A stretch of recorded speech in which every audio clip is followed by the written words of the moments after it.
আমার চ্যানেলে একটা ভিডিও রয়েছে যে সম্পর্ক যদি না মানে ফ্যামিলি, তাহলে তুমি কি করবে। হঠাৎই এই ভিডিওতে একটি কমেন্ট আসে বাংলাদেশ থেকে যত সম্ভব বর্ষা মণি নামে।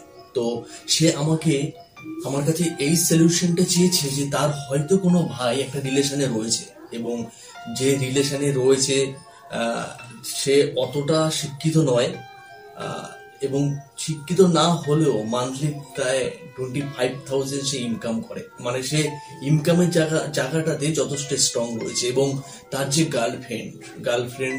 গার্লফ্রেন্ডের যে বাবা, সে খুবই ডেঞ্জারাস এবং আর্থিক অবস্থা তাদের খুব ভালো। তো তারা এই সম্পর্কটা কখনোই মেনে নিতে পারছে না এবং প্রচুর ঝামেলা হচ্ছে। তো সে আমার কাছে সাজেশন চেয়েছে যে এই মুহূর্তে তারা কি করবে। তো আজকে যে বর্ষা মনি তোমার সলিউশন, তোমার যে কমেন্টের সলিউশন নিয়ে আজকে আমি এসেছি। তো অবশ্যই তুমি যদি এই ভিডিওটা দেখে থাকো শেষ পর্যন্ত দেখো, আর যদি কিছু সলিউশন এর মধ্যে থাকে তোমার ভাইকে দেওয়ার মতো, তো অবশ্যই তাকে বুঝিয়ে সেটা রিলাইজ করাও, আর অবশ্যই কমেন্ট করে বলো কেমন লাগলো। অ্যাকচুয়ালি দেখো, রিলেশন হচ্ছে, আমরা যখন রিলেশনে পড়ি তখন কিন্তু আমরা ম্যাক্সিমাম ভুল করি। হ্যাঁ, রিলেশনে পড়ার সময় ম্যাক্সিমাম ভুল বলতে কি, আমরা ঠিকঠাক চয়েস করে কিন্তু আমরা রিলেশনে পা দিই না, যার জন্য পরবর্তীতে এরকম বড় বড় প্রবলেমের সম্মুখীন হতে হয়। ম্যাক্সিমাম টাইমে প্রায় 100-80% সম্পর্ক নষ্ট হয়ে যায় এই কারণে। আমরা আবেগের বশে ভালোবাসা তো শুরু করি, কিন্তু তার সমাপ্তি কোথায় যে গিয়ে শেষ হয় সেটা বোঝাটাই বড় দুষ্কর। তো আজকে এরকমই সিচুয়েশন তোমার ভাইয়ের মধ্যে কাজ করছে। তার কিন্তু একবারের জায়গায় 10 বার ভাবা দরকার ছিল যে আমি কার সঙ্গে রিলেশন করছি, আমাদের ফিউচারে কি প্রবলেমের সম্মুখীন আমাদের হতে হবে। এই জিনিসটা যদি তারা সেই মুহূর্তে চিন্তা করতো, তাহলে হয়তো নিজেদের খারাপ ভালো ব্যাপারটা অবশ্যই জানতে পারতো। যাই হোক, যেটা হয়ে গেছে, সো পাস টু পাস, ওটা নিয়ে কোনো ডিসকাস করার প্রয়োজন নেই। আমরা জাস্ট শুরুতেই অনেক ভুল করে ফেলি, সেই জন্য এই কথাটা বলার। আর তুমি যে বললে বর্ষা, যে তোমার যে ভাই যে রিলেশনে রয়েছে, একে অপর দুজনকে খুবই ভালোবাসে, কিন্তু এই মুহূর্তে একটাই কথা, কি তোমার কথা শুনে যেটা মনে হলো, ওদের রিলেশনটা এখন পুরো ঘোলা হয়ে রয়েছে। ঘোলা বলতে যেমন দেখো, একটা পুকুরে যদি আমরা অনেক সময় ধরে মাতামাতি করি, পুকুরের কিন্তু জলটা ঘোলা হয়ে যায়, এবং যখন ঘোলা হয়ে যায় তার পরবর্তীতে কেউ স্নান করার আগে একটু ওয়েট করে যে জলটা একটু ক্লিয়ার হয়ে যাক, তারপরে স্নান করব। তো এই মুহূর্তে তোমার ভাইয়েরও কিন্তু এই কাজটা করতে হবে। এখন তাদের রিলেশনের মধ্যে বিশাল ঘোলাটে ভাব রয়েছে, এখন পুরো শান্ত থাকতে হবে, ঘোলাটে ভাবটা যাতে পরিষ্কার হওয়া পর্যন্ত। যেমন কথা ওদের ফ্যামিলি এখন সবাই জেনে গেছে, অশান্তি করছে।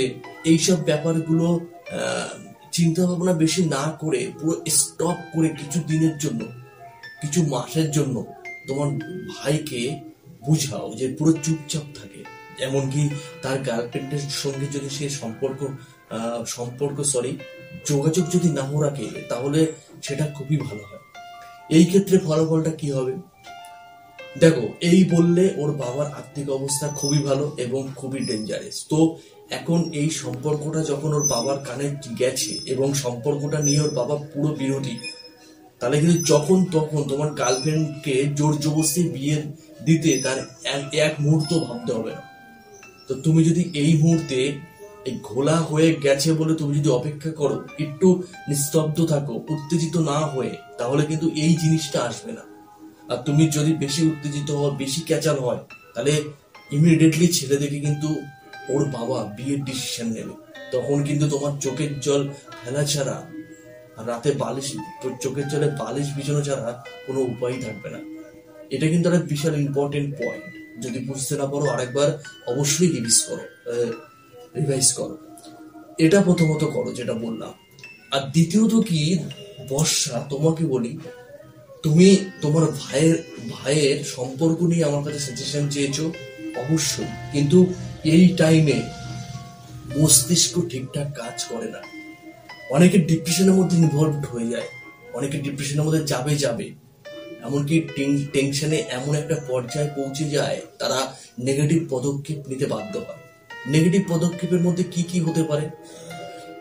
উত্তেজিত বশত ভাবে তার বাবাকে বা তার ফ্যামিলিকে উল্টোপাল্টা ল্যাঙ্গুয়েজের কথা বলা, বা যেটা হয়তো বলছে এই মুহূর্তে সে বুঝতে পারছে না যে এই কতটা খারাপ বলছে, অবশ্য পরবর্তীতে গিয়ে সেটা খুব প্রবলেমের সম্মুখীন হতে হয়।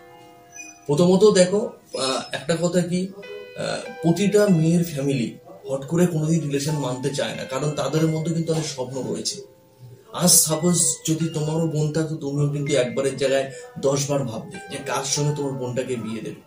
তো সে সম্পর্ক মানছে না মানেই যে সে খারাপ, তাকে উল্টোপাল্টা কথা বলতে হবে, এটা পুরোপুরি তোমার খারাপ চিন্তা ভাবনা। তুমি যদি এর পক্ষে উল্টো অ্যাকশন নাও, তাহলে তুমি তার কাছে প্রচন্ড খারাপ হয়ে যাবে। যদিও বা সম্পর্ক একটু মিলানোর জায়গায় যদিও বা যাওয়ার সম্ভাবনা থাকবে, সেটাও নষ্ট হয়ে যাবে। তো প্রথমত মাথা গরম করে তোমার গার্লফ্রেন্ডের ফ্যামিলির বিরুদ্ধে এমন কোনো কথা বলো না যাতে তাদের সেটা খারাপ লাগে, বা তুমিও সেই কথা বলার পরে তাদের চোখে আরো বেশি খারাপ হয়ে যাও। এই জায়গাটা তোমাকে কন্ট্রোল করতে হবে।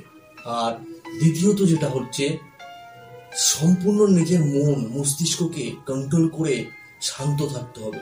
প্রথম যে পয়েন্ট আমি বললাম সেই পয়েন্ট ফর্মুলা অনুযায়ী, কারণ এই টাইমে তুমি যত উত্তেজিত হবে তাহলে তত তোমার গার্লফ্রেন্ড কিন্তু অন্য জায়গায় বিয়ে দেওয়ার চান্স অনেক বেশি।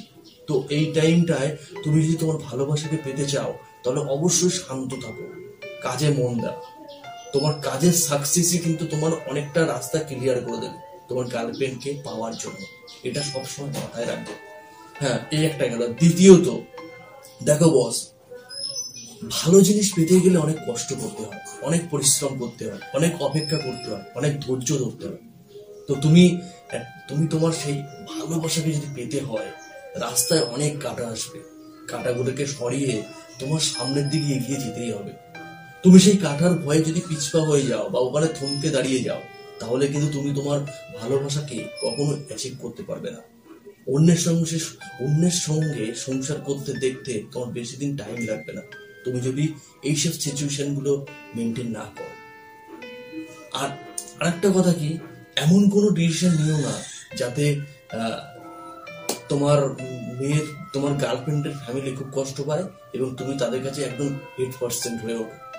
প্রথমত এমন কোনো ডিসিশন নিও না যে তোমরা গার্জিয়ানের অমত ছাড়া কোথাও পালিয়ে বিয়ে করে নিলে বা কোথাও চলে গেলে। স্ট্রং ভাবে একটা পুরুষের মতো ভাবে ভালোবাসাকে জয় করার চেষ্টা করো। আর লাস্ট পয়েন্ট যেটা বললাম বস, ক্লিয়ারলি বলছি, অতটা ভাঙিয়ে বলছি না, জীবনে যুদ্ধে জিততে গেলে তোমাকে জীবিত থাকতে হবে। তো এমন কোনো ডিসিশন নিও না যাতে তোমাদের নেগেটিভ পদক্ষেপ নিতে হয়। তাহলে কি হলো? কিছুই হলো না। তুমি যদি না থাকো, তাহলে তোমার কোথায় ভালোবাসা, তোমার কোথায় ঝুট ঝামেলা, কোথায় এত অশান্তি, কোথাও এত শান্তি? সবকিছু মোকাবেলা করতে হবে তোমাকে বেঁচে থেকে। তো বেঁচে থেকে পুরুষের মতো দাঁড়িয়ে লড়াই করো তোমার ভালোবাসাকে নিয়ে। তবে হ্যাঁ, লড়াই মানে এটা এই লড়াই নয় মারধর করে, গালগালাজ করে। সততার সাথে লড়াই করো, তোমার গার্লফ্রেন্ডকে তুমি খুব তাড়াতাড়ি পেয়ে যাবে। আর একটা কথা বলি, ভিডিওটা লং হয়ে গেছে, কি এমন কি প্রবলেমের কারণে তুমি বেশি তাদের কাছে বাধা হয়ে দাঁড়াচ্ছ, সেটা মেনলি তোমাকে খুঁজতে হবে আজ থেকে। সেটাকে সলভ করার চেষ্টা করো।